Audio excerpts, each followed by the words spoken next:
মায়ের মাথার চুল আমাগো সাদা কালা মোরগের নাগাল। চাচি কইল দুলাভাই বুইরা বেটা, তোমার থিকা 10 বছরের বড়। বুবু তোমারই ওই ফর্সা বুইরা বেটার লগে বিয়া দিল কেন আব্বা? বলে বকুল নিজের বোনের দিকে তাকিয়ে রইল উত্তরের আশায়। কিন্তু লাল শাড়ি পরা কনে সাজের মেয়েটি কোন উত্তর দিতে পারল না। পাথরের ন্যায় বসে আছে, ছল ছল চক্ষু মেলে একবার ছোট বোনের দিকে চাইলে। বকুল বোনের চোখে অশ্রু দেখে ধীর গলায় বলল, বুবু তুমি কান্তাছ? আমি চোখ মুছে বললাম, আম্মা কই? আম্মা তো রান্ধন করে তোমার লিগা খাওন আনতাছে, একটু পরে তোমারে লইয়া যাইবগা শহরে। কইল, আম্মা বুবু আমি তোমার লিগা মেলা কষ্ট পাবো একা থাকতে, তুমি আবার কবে আইবা? আমি বকুলের জড়িয়ে ধরে বললাম, আমিও তোরে খুব মিস করবো রে বকুল। শহরে ওই বন্ধুর দালান কোঠায় আমি কেমনে থাকবো? আব্বা আম্মায় আমারে অত দূরে কেন বিয়া দিল তো বলে দেখতেও পারবো না। বুবু তুমি কাইন্দ না, আজ তোমারে মেলা সুন্দর লাগতাছে, কাইন্দা নষ্ট কইরো না, আমি কাঁদতেছি। বললে কি কান্না থামানো যায়? বকুল বোনকে ছাড়িয়ে চলে গেল। এখানে থাকলে বুবু আরো বেশি কাঁদবে, তার থেকে আড়ালে থাকাই ভালো। আলেয়া বেগম মুরগির গোস্ত দিয়ে ভাত নিয়ে আসলো মেয়ের কাছে। মেয়ের পাশে কেউ নাই, সবাই বরের কাছে গিয়ে দাঁড়িয়ে আছে। বিয়ে পড়ানো হয়েছে, বর আর বউকে একসাথে বসানো হয়নি। মেয়েটা তার এখানে বসে আছে, সকাল থেকে কিচ্ছুটি খায়নি। রাগ করে তার মেয়ে তার সাথে কথা পর্যন্ত বলে না। আঁচল দিয়ে চোখ মুছে মেয়ের পাশে বসে বলে, মা কয়টা খাইয়া নে, আমি নিজের হাতে তোরে খাওয়াই দিমু।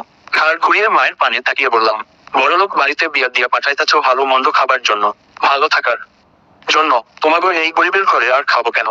আমি এখন বড়লোক বাড়ির বউ, তোমাগো এইসব খাওন আমার মুখে রসবো না। নিয়ে যাও এগুলো আমার সামনে থেকে। রাগ করিস না মা, তোর ভালো লিগাই সব করছি। পোলার একটু বয়স বেশি, কিন্তু খুব বেশি না, আর পোলা মানুষের একটু বয়স বেশি থাকে। কি সুন্দর পোলা, তুই তো দেখলি না রাগ কইরা।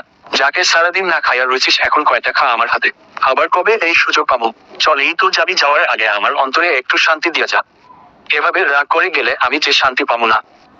আমি কথা বললাম না, গলা পাকিয়ে কান্না আসছে। কাঁদলাম না, মায়ের দিকে থেকে মুখ ঘুরিয়ে বসে রইলাম। আলেয়া বেগম মেয়েকে অনেক কিছু বলেও রাগ ভাঙাতে পারলো না। মুখে আঁচল চেপে বেরিয়ে গেল রুম থেকে। আম্মা যাইতেছে সেদিকে তাকিয়ে চোখের জল ছেড়ে দিলাম। মৃদার ঘন্টা বেজে উঠলো। আনন্দ ভরা জায়গাটা মুহূর্তে কান্নায় পুলকিত হয়ে উঠলো। আলেয়া বেগম রুমে বসেই কাঁদছে। মেয়েটা রাগ করে না খেয়ে চলে যাচ্ছে। তার যে বুকটা ফেটে যাচ্ছে। আজ দরিদ্র বলেই 16 বছরের মেয়েটাকে বিয়ে দিতে হলো। কি করবে? আরেকজন ও যে বড় হয়ে উঠেছে, তাকেও তো বিয়ে দিতে হবে। আজকালের দিনে যৌতুক ছাড়া মেয়ে বিয়ে দেওয়া যায় না। আমাদের যে অবস্থা, 3 বেলা ডাল ভাত খেতে পারি না, নাজেহাল অবস্থা আমাদের। আবার যৌতুক দিয়ে মেয়ে কি করে বিয়ে দেব? এজন্যই তো এমন সুপাত্র পেয়ে কোন দিকে না তাকিয়ে চোখ বন্ধ করে বিয়ে দিতে হলো। ছেলে শহরের বিরাট বড়লোক, তারে আবার টিভিতেও দেখায়। এত বড়লোক পরিবার থেকে মেয়ের বিয়ের কাম আসছে বলে প্রথমে আমরাও সন্দেহ করি, কিন্তু লোভে পড়ে বিয়ে দিলাম। ছেলের লগে কথা কইয়াও খারাপ মনে হয়নি। ধনী হলেও কি ভালো তার ব্যবহার। মায়া আমার রাজকপালি, এজন্যই তো এমন ঘরে বিয়ে দেবার পারলাম। টাকা পয়সার অভাব নাই, আর আমাদের মেয়েকে একদম নিজে খরচ পাতি দিয়ে নিল। কি ছুটি লাগলো না, এই সুযোগ কি হাতছাড়া করা যায়? মেয়েটা বুঝেই না। তারা এক কথা, তুমি আমার বিয়া দিবা দাও, কিন্তু আমারে অত দূরে ওই দূর শহরে বিয়া দিও না। আমি তোমাকে ছাইরা অত দূরে থাকতে পারবো না। কিন্তু কাছে বলতে কি সে আমাগো মতো ঘরে বিয়া দিয়া মেয়ের দুঃখের সাগরে ভাসাবো নাকি? মেয়ে দূরে থাক কিন্তু ভালো থাক, এটাই তো চাওয়ার আমাগো। বকুল বোনকে চাপটে ধরে কাঁদছে। কোনের বাবা এগিয়ে এসে মেয়ের হাতে জামাইয়ের হাত দিল। বলল, বাবা আমার মেয়েটারে দেখা রাখো। ছোট মানুষ তো বোঝে না, সবকিছু একটু বুঝিয়া নিও। গ্রামের মানুষ আমরা, শহরে চলতে পারি না। তারে সব শিখাইয়া নিও। তারপর মেয়ের দিকে তাকিয়ে বলল, মা সাবধানে থাকিস। বরের কানে কেউ ফিসফিস করে তখন বলল, জায়ান অন্তত এবার বের হও। অসহ্য লাগছে এসব ন্যাকামি, আমাদের লেট হয়ে যাচ্ছে। জায়ান তার সদ্য বিবাহ করা স্ত্রীর হাত শক্ত করে ধরে বলল, আসছি। মহিলাটি জায়ানের এক বন্ধু ছিল। তিনি চলে গেলেন। জায়ান বীর ছেলে গাড়ির কাছে এসে হাতটা ছেড়ে দিল। আমি কাঁদতেছি তখনও। জায়ান গাড়িতে উঠে বসেছে, বিরক্ত লাগছে ওর। আমাকে আমার ননদ উর্মি গাড়িতে বসিয়ে দিল ওনার পাশে। তারপর উর্মিও বসলো। আমি পারলাম মাঝখানে। গাড়ি চলতে শুরু করলো। 7টা বাজে। ঢাকা পৌঁছাতে 4 ঘন্টা সময় লাগবে। এসি চলছে। জায়ান গাড়ির সিটে হেলান দিয়ে চোখ বন্ধ করে আছে। আমি মাথা নিচু করে ফুপিয়ে ফুপিয়ে কাঁদছি। আমার পাশে বসে আছে আমার সদ্য বিবাহ করা স্বামী, যাকে এখন অব্দি আমি দেখিনি। লোকটা বয়স্ক, সবাই বলেছে লোকটা আমার বাবা বয়সী। অন্ধকারে এখন তাকালেও দেখা যাবে না। গাড়ির ভেতরে অন্ধকার। আমি একবার নিজের বাম পাশে তাকালাম, একটা মেয়ে, মুখ দেখা যাচ্ছে না। আর একবার ডান পাশে তাকালাম, এটা আমার স্বামী, তার মুখ বোঝা যাচ্ছে না। আমি লোক দিলাম। অজানা কারণে আমার বুক ডিপ ডিপ করছে। ভয় করছে লোকটাকে। এই লোকটার সাথে নাকি আমায় থাকতে হবে। এই এত সব অজানা মানুষের সাথে আমি থাকবো কি করে? গলা শুকিয়ে আসছে আমার। তার গলার কাছে একটু আলো পড়েছে, যা এসেছে ড্রাইভারের সিট থেকে। তাতে শেরওয়ানির কলার দেখা গেল, তাতে স্বর্ণের একটা মোটা চেইন দেখতে পেলাম। উনি হঠাৎ নিজের হাতটা উঁচু করলো, সে আলোয় ওনার ফর্সা পুরুষের হাত দেখলাম, যাতে কালো মোটা দামি করে চিকচিক করে উঠলো। এই লোকটা যে বিরাট বড় লোক, তা তার সাজ পোশাকই বলে দিচ্ছে। এজন্যই তো আব্বায় আমায় বিয়ে দিচ্ছে এই টাকা পয়সার লোভে পইরা। শুনছি বিয়েতে নাকি অনেক টাকাও দিয়েছিল আয়োজন খরচপাতি করার জন্য। সারাদিন না খেয়ে থাকার ফলে আমার হঠাৎ করে সবকিছু বের হয়ে আসতে চাইলো পেট মোচড় দিয়ে। আমি মুখে হাত দিয়ে হাসফাস করছি। আমার পাশে বসে থাকা আমার স্বামী নামক ব্যক্তি হয়তো আমার সমস্যা ধরে ফেললো চট করেই। তিনি আমার দিকে এগিয়ে এসে জিজ্ঞেস করলো হোয়াটস হ্যাপেন। আমি কথা বলতে পারছি না, মুখে হাত দিয়ে হম করে যাচ্ছি। কথা বললে সব উনার উপরে উড়িয়ে দিব। আর উনি ইংরেজিতে কি জানি বললো, আমি বুঝলাম না। বুঝবো কি করে, আমি তো পড়ালেখা করিনি। উনি সামনে বলে রাইট অন করলেন আর গাড়িও থামাতে বললেন। আমি মুখ চেপে মাথা নিচু করে আছি। গাড়ি থামতে উনি দ্রুত নেমে গেল। আমি নামতে পারলাম না, মাথা এগিয়ে গাড়ির বাইরে মাথা এলিয়ে উড়িয়ে দিলাম বমি। উনি আমাকে নামাতে চাইছিলেন কিন্তু আমি তার আগে বমি করে নিচি দেখে লাফিয়ে সরে গেছে। হয়তোবা আমার কাণ্ডে নাকু ছিটকেছে।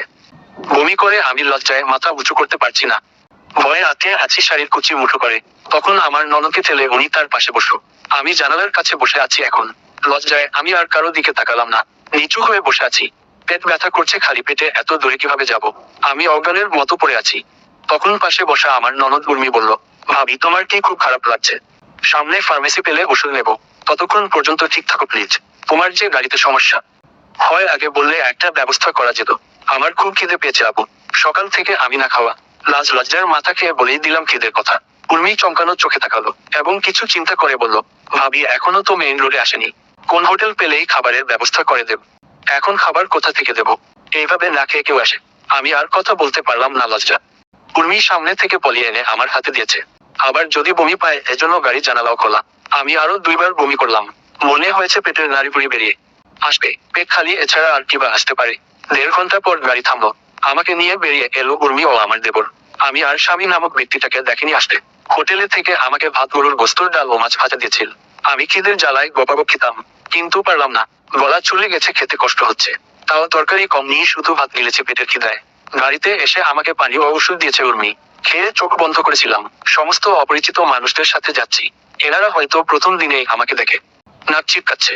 লাইট আবার নিভিয়ে দিয়েছে। অন্ধকারে এসে ভিড় করেছে গাড়িটাতে। আমি আমার ননদকে দেখেছি, মারাত্মক সুন্দরী তিনি। তারপর অনেক ছিল লেহেঙ্গা কি সুন্দর করে সেজেছে। আমি ছল ছল চোখে তাকিয়ে ভাবছিলাম। উর্মি আবার বলল, ভাবি এখন ভালো লাগছে। আমি মাথা নেড়ে সম্মতি দিলাম। আমার স্বামী কেন একবারও আমার খোঁজ নিল না? বুড়িরা বেটা বিয়ে করেছি, সেও এখন আমাকে অবজ্ঞা করছে। চোখ দিয়ে গলাগলিয়ে পানি পড়তে লাগলো। আমি ফুপিয়ে আবার কেঁদে উঠলাম। তখনই গম্ভীর গলায় স্বামী নামক ব্যক্তির আওয়াজ শুনে থমকে উঠলাম। কৃষ্ণবেণীর সব গল্প পেতে হলে আমার সাথে থাকতে হবে এবং চ্যানেলটিকে সাবস্ক্রাইবও করতে হবে। আর যদি ভালো লাগে লাইক, কমেন্ট, শেয়ার করবেন। আজকের মতো এখানেই বিদায় নিচ্ছি। আবার দেখা হবে দ্বিতীয় পর্ব নিয়ে। কৃষ্ণবেণীর কি আর বাসি লাইফ।